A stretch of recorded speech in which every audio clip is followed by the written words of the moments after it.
Hello, I'm Liz Lumley of Finextra, and today I'm speaking to FB of EPAM, and we're going to talk about data. The sort of customer analytical data is a big topic in a lot of industries. And I talked to a lot of people at banks, and they mentioned that banks have access to really valuable customer data, like over and above what the likes of Google have, because it's what type of money, how much money we earn, where we spend it, how we spend it. But in my mind, while banks have access to this type of extremely valuable data, they seem to have a lot of trouble using it effectively. Why do you think banks are having such trouble dealing and using and managing this type of data in the best possible way?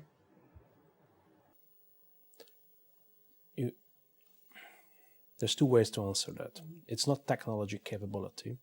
It's more that they're not asking the right questions yet, from one end. The other aspect is that I'm not sure that we are ready as a society for somebody to use that data for us. There can be consequences. So the way to look at it is someone needs to come up with business cases to use the data in a way that it's really helping the end user and not taking advantage of the end user. You can create really interesting cases. So you can create a case where, based on your population, your user population spending, you do aggregations across your population. In the UK, you take a bank, the bank analyzes user spending, and they buy, let's say, heating oil up front. They're using their commodities group, they buy the heating oil, and they provide preferential pricing or even financing models to their customers. Is it legal? Where's the boundary?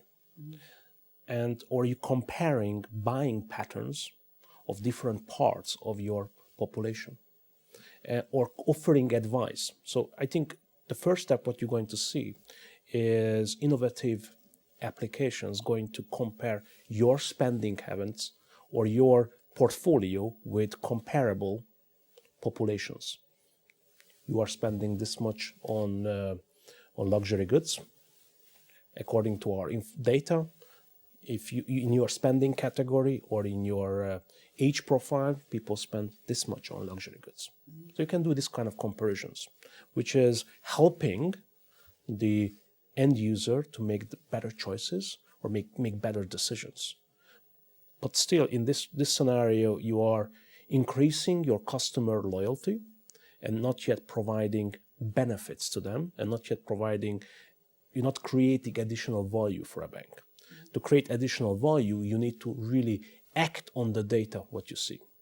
And that's where it becomes really complicated.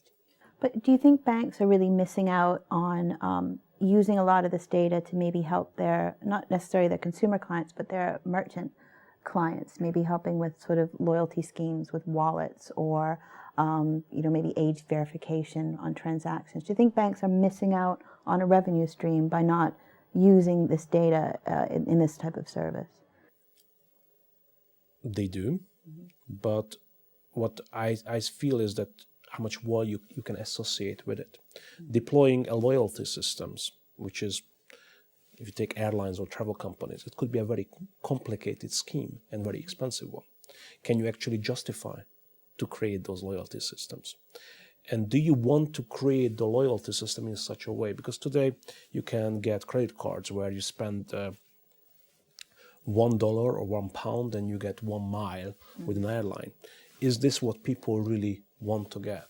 Or the type of loyalty systems which exist in the US for credit card companies, get 5% cash back on your spending. This is a loyalty system. But it's not really taking advantage of the data itself. Because in order to take advantage of the data, you need to understand what I'm going to buy to give me something which I want to get. So by knowing my spending habits, which is, you have it because you have my credit card data, you have my accounts, you have how much salary I get. Based on that, I can come up with product offerings which I would likely to buy it, which is very similar to a group purchasing scenarios, but can be very targeted down to the individual itself. By segmenting your user population, you can offer it as a marketing data to retailers who can target the end user or the merchant itself to sell something or buy something. So I found it interesting, you mentioned saying that you thought that technology was not the barrier for this, it was legality and regulations, yes, and also sort of what customer demand and culture. Do you agree with that?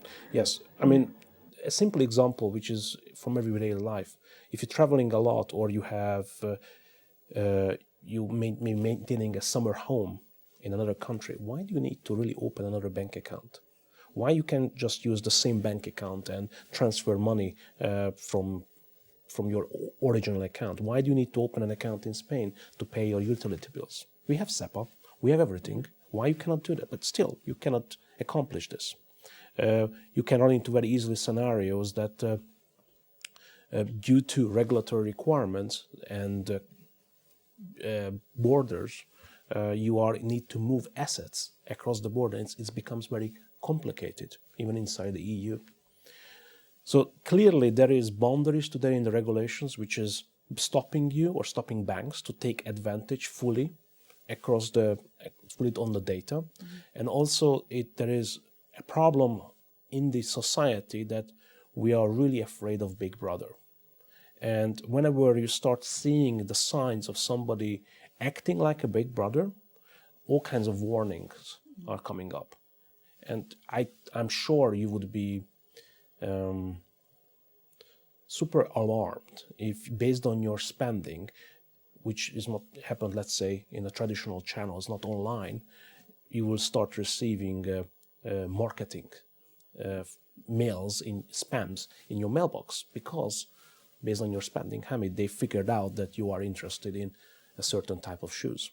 You get that anyway, though. You get that anyway, but I think right now the connection is not as tight yet. Mm. But once your spending habit is really well analyzed, then you can really take advantage of it. Excellent. That's great. Thank you very much.